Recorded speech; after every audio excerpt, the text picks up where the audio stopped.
Sejam todos bem-vindos ao podcast central do REIT. Aqui nós vamos discutir as estratégias para você conseguir ter uma renda eterna em dólar, investindo com segurança nos Estados Unidos. Eu sou o Lucas Machado, estou aqui com o Ismael. E aí, Ismael, beleza? Tudo bom, Lucas? E aí, Joaquim, tudo certo? Tudo jóia, Lucas. Bom, hoje o tema do episódio é REITs ou imóveis, qual comprar? Isso é um tema polêmico, hein? É bom, hein? Eu tenho os dois. Assim, vamos começar já entrando nesse assunto de imóveis, assim. Por que vocês acham que as pessoas... Eu acho que, na minha opinião, até é um costume muito brasileiro, né? Juntar uma renda, juntar um dinheiro para comprar um imóvel e tudo. Acho que é um objetivo de quase todo brasileiro. Por que vocês acham que isso se tornou uma cultura, assim, do brasileiro de juntar um capital para poder comprar um imóvel? Acho que primeiramente é o sonho, né, propagado pela mídia, sonho da casa própria. Então, as pessoas, é mais cômodo você ter o seu lugar, né, onde morar, porque você não vai estar sujeito aí ao humor do proprietário, né, te pedindo imóvel, não sei o quê, você deixa a sua casa do jeito que você quiser, você reforma, você faz a alteração que você quiser, não é isso? Então, eu acho assim, a grande vantagem é essa, né? A pessoa ter um lugar seu. Isso daí também é bem propagado, né? Como um sonho, né? Ter a casa própria. E aí você quer ter o proprietário também, né? Cara, querendo ou não, todo mundo sabe, né? Hoje você não pode depender de previdência para se aposentar. Quem depende hoje tá mal, né? Então, e antigamente era só a gente pensava assim, só ali o pessoal de mais baixa renda, mas hoje em dia todo mundo agora acaba caindo na vala ali comum, né? De aposentar e não tem mais o mesmo poder de compra, né? O mesmo salário que tinha antes. A gente vê isso muito antigamente, quem aposentava, né? Os nossos pais, acabavam tendo aquela aposentadoria que praticamente não perdia nada, né? E hoje em dia já não é mais assim. E as pessoas ao longo da vida, elas estão começando a ver que elas precisam se preparar para a aposentadoria.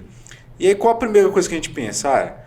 Eu tenho de repente um salário, sei lá, de 5 mil reais e eu preciso ter, sei lá, 3, 4 aluguéis que me proporcionem isso para eu aposentar. Algumas pessoas podem pensar assim, entendeu? Só que o aluguel você tem todo problema, né? Vacância, de repente você compra um imóvel ali, ou até você tem um problema familiar e precisa vender, né? Você precisa de repente, você tem um imóvel de 300 mil, aí você tem um problema familiar que você precisa de 30. Você fala, vou ter que vender um imóvel completo, né? Então, e hoje em dia os fundos imobiliários, os REITs, te proporcionam essa facilidade de você não precisar investir tudo num imóvel só, né? Mobilizar muito dinheiro. E assim, voltando nesse assunto assim, que é uma coisa que até foi propagado pela mídia, faz sentido na cabeça de vocês, assim, o primeiro objetivo da pessoa com o capital que ela tem, o primeiro objetivo ser comprar um imóvel para ela? Cara, isso é muito pessoal no meu ponto de vista, né? No caso, eu não tenho imóvel, né? Já tive e vendi o meu imóvel justamente para investir. Para mim fez sentido, né? Conseguir multiplicar esse capital, mas talvez não seja uma decisão adequada para todo mundo. Então, as pessoas têm que definir familiarmente, né? Eu penso assim. Eu entendo até que faz sentido a pessoa querer. É até um ponto positivo, né? Porque o pior é quando a pessoa nem quer. Então essa aí já não é difícil, né? A pessoa não quer nem... Mas é quando a pessoa tem pelo menos o princípio de que ela tem que investir o dinheiro dela. E é lógico. Eu acho que não é que eu desfaço quem investe em imóvel. Mas acaba que culturalmente, né, a nossa educação financeira nos leva a acreditar que ou é poupança ou é comprar um imóvel, entendeu?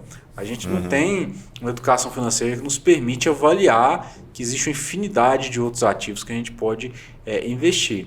Mas é lógico, ao meu ver, né, quem já investe em imóvel de alguma forma, essa pessoa já está na frente de muita gente, né? E aí a gente começa a apresentar aí outras opções, né, inclusive em dólar. Mas assim, pegando o gancho do Joaquim aqui, acho que muita gente tem essa dúvida, tipo assim, mas quando eu moro de aluguel é um dinheiro que não volta, nem nada, quando o imóvel é meu eu não pago aluguel. Como que fica, na sua opinião, essa questão do aluguel, que ser um dinheiro que, entre aspas, não volta para você? Cara, tem outro ponto aí também, né? Que é o seguinte, a maioria dos imóveis são financiados. Então você está pagando juros. E o dinheiro dos juros também não volta. Você está entendendo? Então, às vezes aquele juros que você está pagando ali, de repente é maior do que o percentual que você pagaria do aluguel. Você está entendendo? Então, é uma conta que você precisa fazer aí. Que vale mais a pena, né? Então você está morando num imóvel caro, sei lá, R$1,5 milhão, por exemplo, e pagando um aluguel barato ali, né? Aí você tem que fazer a conta. Pô, e se eu fosse financiar isso daqui, quanto é que eu estaria pagando de juros? Então, cada caso a gente tem que ponderar isso daí. E você acha que as pessoas levam isso em consideração? Não, cara, é muito difícil. É muito emocional, né? A compra no geral é... A gente vê isso que é até uma meta do vendedor, né? Não sei se você já viu com incorporador, imobiliário, que tem um sininho lá, né? Que a pessoa vai, bate o sino, e aí fica todo mundo feliz com aquilo, né? É porque acaba sendo muito emocional, né? Você leva a pessoa a se sentir... o test drive no carro, a ideia é essa, né? Você põe o cara dentro do carro, ele dirige o carro ali 10 minutos... E aí ele já... Geralmente é o modelo mais top da... É o melhor modelo, né? E aí a pessoa já se sente dona daquilo ali. Então, se ela sair dali sem aquele carro, ela se sente frustrada. É a mesma coisa do imóvel, né? Se eu sair daqui sem esse imóvel, eu vou me sentir frustrado. Então, algumas vezes é uma decisão mais emocional do que realmente ali a pessoa chegar e calcular. Não, olha só, vou calcular aqui minha capitalização, né? O custo dessa dívida, se vale a pena. Então, eu pessoalmente acho que eu nunca vi alguém comprando imóvel pensando nisso, né? Vou calcular aqui o custo de capital, o custo de dívida, o cap rate, o retorno que esse imóvel vai me dar. E isso é importante até em um imóvel físico, para a gente saber algumas métricas para entender se ele vale a pena ou não. E essa questão, Lucas, de você ter, é tão forte para algumas pessoas que é comum você ver o seguinte: a pessoa tem um imóvel, esse imóvel está financiado. Aí ela aluga um maior, por exemplo, né? Então ela está pagando o aluguel desse imóvel maior num lugar mais, na localização melhor na cidade, e continua pagando o financiamento desse outro. Pode até alugar o outro também, mas continua pagando o financiamento. Você está entendendo? Às vezes ela poderia muito bem, poxa, já que esse aqui não está quitado, deixa eu vender ele, entendeu? Ficar com aquele capital ali, não pagar mais juros e nem imposto de renda sobre esse aluguel aqui, e vou morar no outro imóvel, entendeu? Então, é comum você ver isso, cara. Pessoas que moram num imóvel menor, assim, que está financiado, nasceu o segundo filho, sei lá, quer ir para um maior, deixa aquele financiado lá e vai alugar um outro, entendeu? Justamente por conta daquela segurança. Não, mas eu preciso ter alguma coisa. Só que financeiramente às vezes não faz sentido nenhum, entendeu? Tá pagando juros, está pagando imposto de renda e está pagando aluguel mais alto na outra ponta. E assim, a gente está falando muito sobre comprar um imóvel para morar, né? Mas a gente, voltando agora para investimento. Para começar, vocês acreditam que no Brasil as pessoas têm essa cultura de comprar imóvel para alugar, para ter uma renda como investimento? Eu acho que sim, cara. Acho que talvez aí a segunda forma de investir preferida do brasileiro, né? A primeira ainda na poupança ou na renda fixa, e depois nos imóveis, né? É muito comum você ver a pessoa começando ali com a sua kitnet, comprando 1, 2, 3 e tal, fazendo um portfólio de imóveis, ou construindo, né, em bairros de classe mais baixa. Você vê, né, aqueles condomíniozinhos, vamos dizer assim, o cara pega um terreno e constrói ali umas 4, 5 kitnets ali para baixa renda. Então, acho comum. E outro ponto também que eu acho que as pessoas... É porque a gente também não aprende, né? Eu aprendi a analisar isso depois que eu comecei a analisar REIT, para falar a verdade. Então, eu lembro que eu e minha esposa, a gente foi comprar um imóvel, né? Até que era um imóvel de leilão. E tinha uma grande vantagem ali, porque eu calculei o retorno que aquele imóvel me dava em termos de aluguel, entendeu? Então, às vezes, por exemplo, vamos comprar se eu tenho um imóvel de R$1 milhão, você aluga ele por R$1.000, R$2.000 por mês, entendeu? Você pode até pensar, R$2.000 é bom, mas é um imóvel de R$1 milhão, você está entendendo? Agora, se eu alugo por R$2.000 um imóvel de 150 mil, aí é outra coisa. Então, você tem que calcular tudo isso, entendeu? E às vezes é muito comum você ver a pessoa comprar na emoção, né? Não, vou comprar ali, tá muito barato, mas Tá, e quanto que é o aluguel? E quanto que é o condomínio, né? Então, por exemplo, se esse imóvel ficar vago ali, essa despesa operacional que eu tenho com esse imóvel é quanto, né? O imposto de renda, né? Que não calcula também. Então, porque você acaba se deixando dominar pela emoção, sem falar ainda no imposto que você paga o ITBI, né? Na hora de comprar o imóvel, né? Então, cartório, você tem uma série de custos ali embutido no imóvel físico, né? Que não é só o imóvel. Então não é só você comprar imóvel, comprei ele do banco por 200 mil.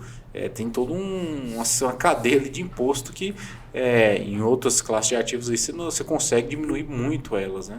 E assim, já pegando mais uma vez o gancho do Joaquim falando que acho que é normalmente o segundo passo aí do pessoa que quer investir aqui no Brasil. O primeiro é poupança, CDI, renda fixa. Qual que é a opinião de vocês sobre isso? Sobre a pessoa ela juntar um capital, se esforçar muito para juntar um capital, ainda assim financiar o restante do apartamento para ter uma renda. Como uma renda, vocês acham que é um bom investimento, não é? Qual que é a opinião de vocês sobre a questão de comprar um imóvel para se ter uma renda extra? Cara, eu acho que historicamente o que acontece? Que a gente percebe, né, que o imóvel, pelo menos, ele acompanha o preço da inflação, né? E então não deixa de ser um bom investimento nesse sentido. Agora, existe uma série de fatores sem considerar, né? A localização é um fator muito importante, né? A qualidade do imóvel ali, então, se é, sei lá, se é poente, se é nascente, se for, por exemplo, um apartamento, né? Então, a vizinhança, enfim, são outros fatores. E você também tem que considerar a taxa que você vai estar tendo ali para saber se é um bom investimento, né? Se comparar aquela taxa que você está recebendo, né? E comparar com outras opções para saber se realmente está valendo a pena. Exatamente, você tem que pesar, né? Se aquele imóvel vale a pena ou não. Eu até falo, por exemplo, eu comprei, mas de leilão, né? Então, consegui comprar um imóvel muito barato, que hoje se valorizou, então eu ganho aquela valorização de ganho de capital. Eu tenho o aluguel, que seria os dividendos, né? Mas eu tenho uma série de dor de cabeça, por exemplo, que eu não tenho com o REIT. Então, é um inquilino saindo, é um inquilino que sai e não paga a luz, sai e não paga o condomínio, entendeu? Ou tem problema lá no condomínio, aí tem multa, entendeu? Inadimplência, às vezes você precisa levar um inquilino na justiça e ali para você receber alguma coisa você precisa fazer um acordo, entendeu? Então, às vezes o problema é com o vizinho de cima, né? Tá dando o vizinho de cima uma infiltração. Então, assim, é uma série de dor de cabeça que você tem com o imóvel que só quem tem sabe o que é, entendeu? E por que vocês acham que, como você falou, né, propaga-se muito pela mídia, assim, por que vocês acham que se tornou aparentemente uma boa opção de investimento para se ter uma renda extra, comprar um imóvel? O que você acha que levou o brasileiro a acreditar nisso? Cara... Porque, por exemplo, se minha mãe ouvir esse podcast aqui, ela fala, esse pessoal tá doido. É melhor comprar um imóvel, com certeza. Não, eu acredito o seguinte, cara, eu entendo, eu entendo muitas gerações anteriores à nossa. Eu fiz isso, até mostrei lá no webinário, né? Mostrando um gráfico como era a inflação do Brasil antes de 1994. Era um negócio assim, explosivo, né? Mais de 2.000% no ano. Imagina uma inflação de 2.000% no ano. Seu dinheiro está aqui, daqui 10 minutos ele não vale mais nada. Uhum. Então, você precisava de algo que fosse tangível, né? E uma das coisas que a gente tem mais tangível é imóvel. Então, por exemplo, o carro deprecia. Então não adianta eu comprar um carro, né? Ele pode até valorizar lá nominalmente, mas ele vai depreciar ao longo do tempo, não vai valer mais nada. Agora o imóvel não, né? Um imóvel bem localizado, às vezes no centro da cidade, perto do metrô, da linha de ônibus, enfim, ele no mínimo vai acompanhar essa inflação. Então eu acredito que aquelas gerações que vieram antes de nós, eles tinham uma questão econômica tão grave assim, né?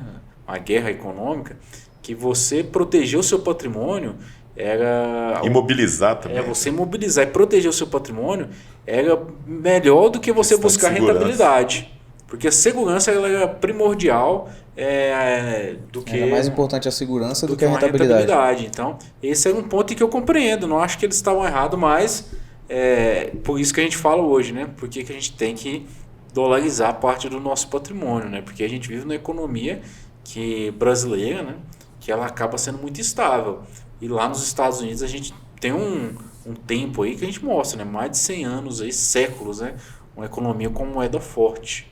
Mas uma consideração importante fazer, não é que é um mau investimento, né? O Ismael, por exemplo, deu uma estratégia interessante de como investir bem em imóveis, comprando por leilão, né? Então você vai comprar alguma coisa abaixo do preço de mercado, vai alugar, vai ter uma taxa maior, provavelmente, entendeu? Talvez vá ter lá suas dores de cabeça como qualquer investimento. Então não é que é um... Mas eu já tô querendo vender. Se alguém quiser comprar um imóvel, você não quer repetir essa estratégia, não? Se comprar em outubro aí eu tô vendendo. Mas assim, você até meio que já pincelou aí como que seria uma continha básica para fazer sentido investir num apartamento. Como é que... No apartamento, assim, né? No imóvel, na verdade. Como é que se faz essa conta e todo imóvel fecha essa conta para você ter uma rentabilidade, para valer a pena o investimento em imóvel? Então, Lucas, olha só. Imagina aqui comigo, né? Você tem um imóvel que você comprou ele por R$200 mil, né? E aí você aluga ele ali todo mês por R$1.000. No final de um ano, você arrecadou R$12 mil. Lógico, tô falando aqui líquido, né? Tirando ali toda aquela questão do imposto, questão de condomínio, enfim. Mas você arrecadou ali R$200 mil de aluguel. Esse foi a sua receita operacional nesse imóvel. Só que esse imóvel custa R$200 mil. Você divide esses 12 mil reais pelos 200, você vai ter um cap rate aqui, que é uma das métricas que a gente usa inclusive para o REIT, e que eu uso para minha vida pessoal, de 6%. Então assim, eu tenho imóvel de 200 mil e alugo ele por 1.000, tem um cap rate de 6%, que é mais ou menos ali a média hoje do mercado, entre 5% a 7%. Agora eu, por exemplo, consegui comprar um imóvel de leilão, que na época ele tinha um cap rate de 11,5%. Então é muito alto, quase o dobro, entendeu? É como se eu tivesse um imóvel de 200 alugado por cerca de R$2 mil por mês. Então aí vale a pena. Mas é fácil você achar? Não é fácil. Você achar um imóvel de cap rate de 12% hoje é algo bem difícil. Você vai encontrar em leilão. É bom negócio, né? Mas não é fácil. É bom negócio, mas não é fácil, entendeu? É isso que eu estou falando. Eu não tomei essa decisão com emoção. Isso é uma das métricas que eu calculei, né? Cheguei a essa noção e falei, por esse preço vale a pena. Eu estava disposto a pagar, sei lá, até 230, 240 mil, consegui mais barato. Só que as pessoas muitas vezes não fazem essa conta. Então elas compram ali um imóvel que paga R$1.000 de aluguel, está pagando 400 mil no imóvel, 300, entendeu? Aí você fala, aí não vale tanto a pena. Rentabilidade baixa. A rentabilidade é baixa, entendeu? Então, assim, é lógico que eu comprei por uma rentabilidade maior, eu tenho que levar em consideração a dor de cabeça que eu vou ter, né? Como eu falei, com inquilino, em mais de um ano aí, 4 inquilinos passando, entendeu? Justiça, tendo que trabalhar com advogado ali para retirar, entendeu? Então você tem toda essa dor de cabeça. E aí? A pessoa está disposta a passar por isso também? Isso eu estou falando de um apartamento, né? Imagina você um portfólio aí de 5, 7, 8, 10 apartamentos. Então... Muita dor de cabeça. É muita dor de cabeça. E assim, comparando um pouquinho aqui já para abrir essa comparação, é fácil ou mais fácil atingir esse retorno de 11%, 12% ao ano em REITs? Cara, é bem mais fácil, né, Joaquim? Então, assim, a gente mostra lá, por exemplo, os REITs nos últimos 20 anos aí retornaram na faixa de 10% a 11% ao ano para o investidor, né? Isso aí, lógico, dividendo, mas valorização. O retorno total. É o retorno total. Então, não é algo impossível, não, entendeu? Mas, como eu falo também, assim como o imóvel a gente não deve tomar uma decisão emocional, nos REITs também você não pode tomar uma decisão emocional, entendeu? Ou, que eu vejo que é muito comum, a decisão baseada ali no senso comum, né? Eu acho que isso não vai acontecer. A cigana me disse, entendeu?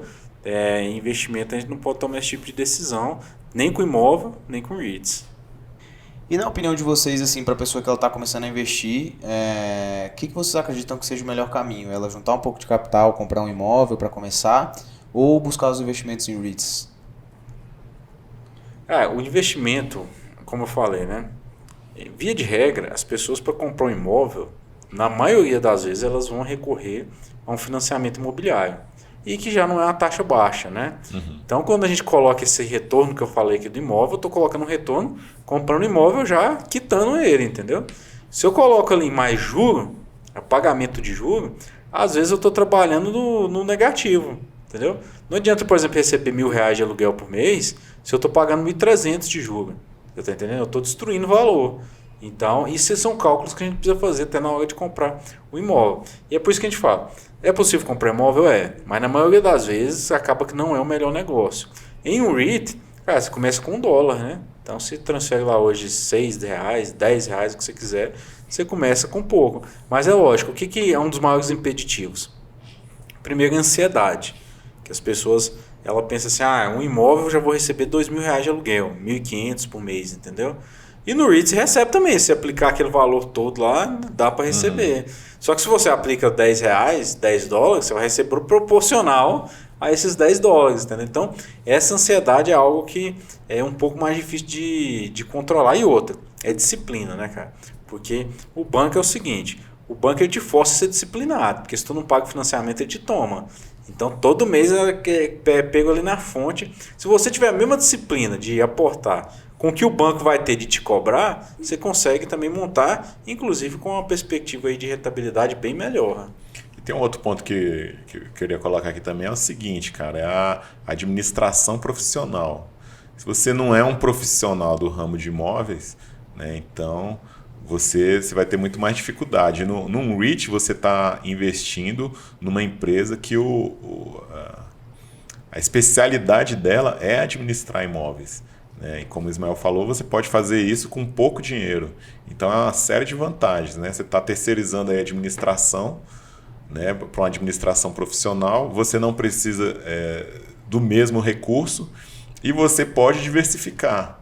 Então, com o dinheiro que você compraria, vamos voltar aqui no imóvel menor, uma kitnet. O dinheiro que você compraria uma kitnet, você pode diversificar em 4, 5, 10 REITs. Entendeu? Então, bem mais vantajoso no meu ponto de vista. E assim, normalmente a pessoa, por mais que ela financie ali o imóvel, ela dá uma entrada ali naquele imóvel de um valor que não necessariamente é muito baixo.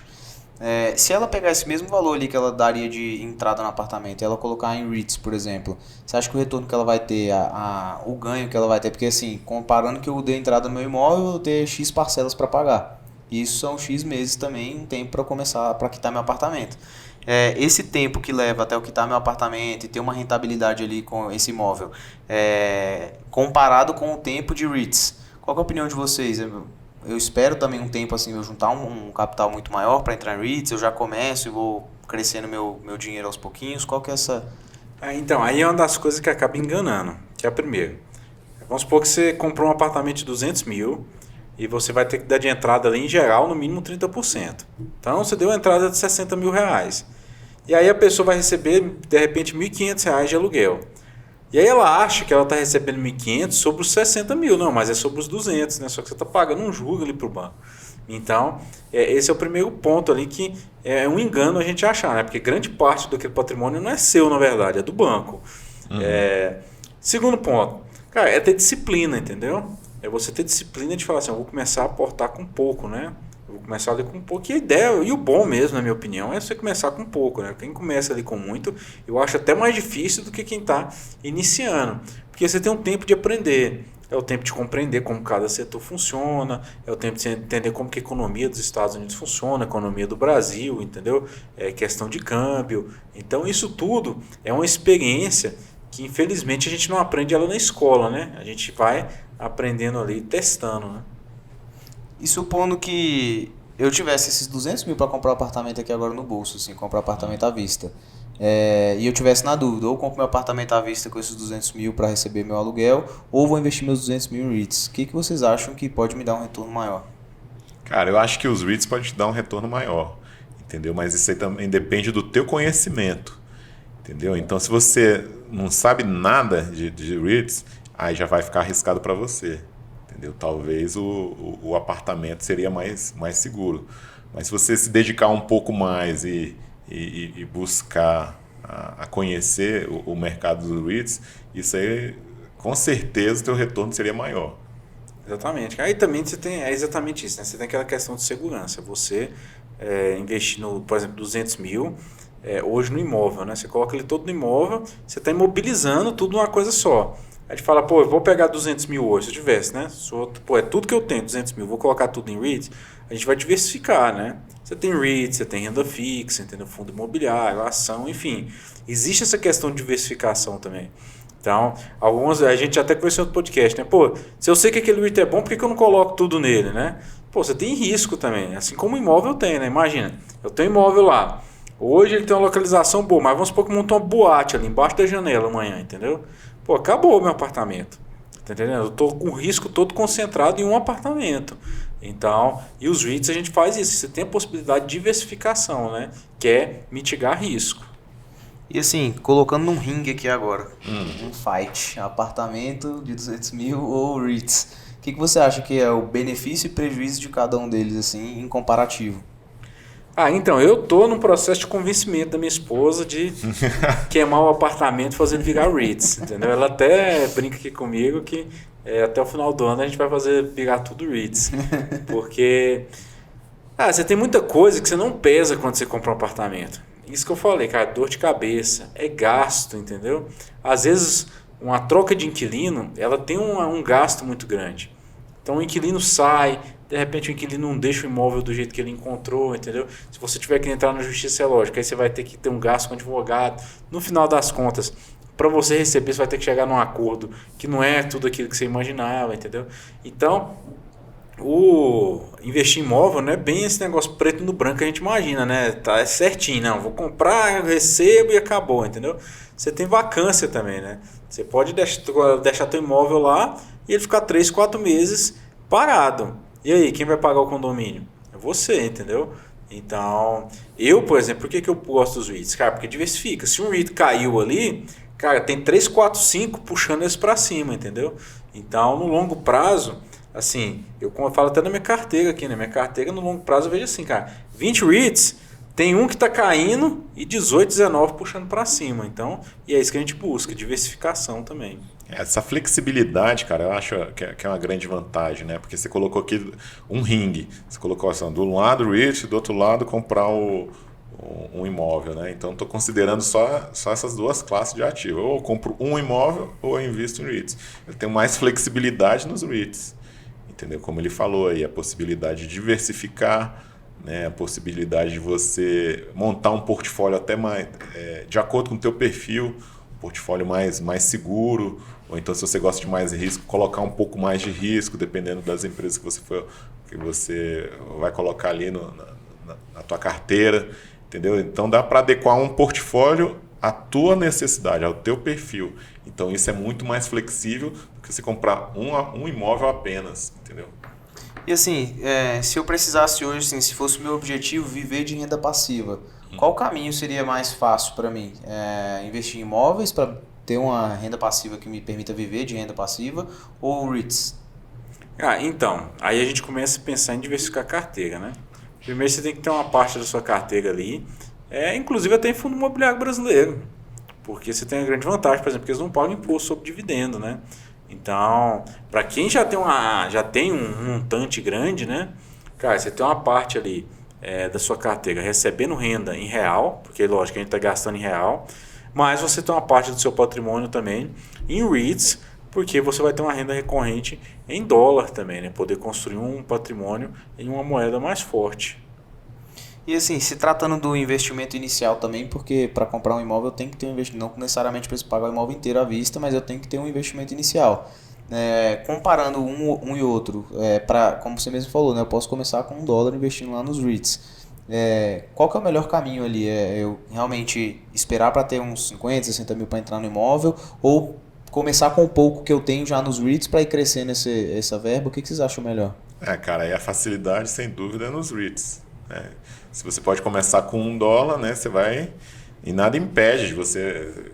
você quer comprar um apartamento lá na frente e tal. Nada impede de você ir formando uma carteira aqui em REITs, né, vai subindo, o teu patrimônio vai valorizando.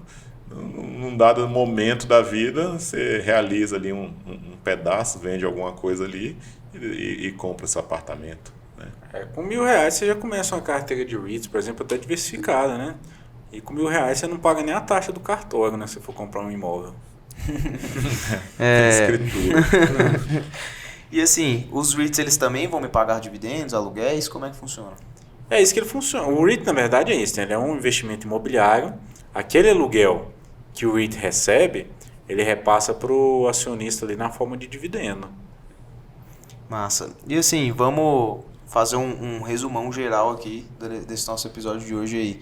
a pessoa que ela quer investir hoje, que ela tá buscando juntar um dinheirinho para investir, o que ela deve antes analisar, o que ela deve colocar na mesa assim para falar assim, eu vou colocar meu dinheiro ou comprando um imóvel ou comprando em REITs. O que ela deve analisar para saber aonde investir o dinheiro dela? Cara, o primeiro é ela determinar aí o que ela quer, né, cara? Qual é o objetivo dela? Então a gente está falando aí em um objetivo de longo prazo, né? Então se ela fala assim, eu vou assumir aqui um objetivo de aposentadoria, né, de complementação de renda. Então, ela, com isso em mente, ela pode já começar com os REITs, se ela tem um pouco valor. Ela não vai conseguir começar com imóvel físico, né? Então, perceber isso. Olha, eu quero me aposentar, né? Quero que esse tipo de investimento me ajude aí na complementação de renda. Então, começar a estudar quais são aqueles REITs que vão ajudar ela a alcançar esse objetivo. Primeiro passo aí. Totalmente. Massa. Pessoal, eu acho que deu pra gente entender um pouco melhor sobre imóveis e REITs aí. Muito obrigado pelo episódio de hoje e até o próximo episódio. Obrigado, Até a próxima. Valeu.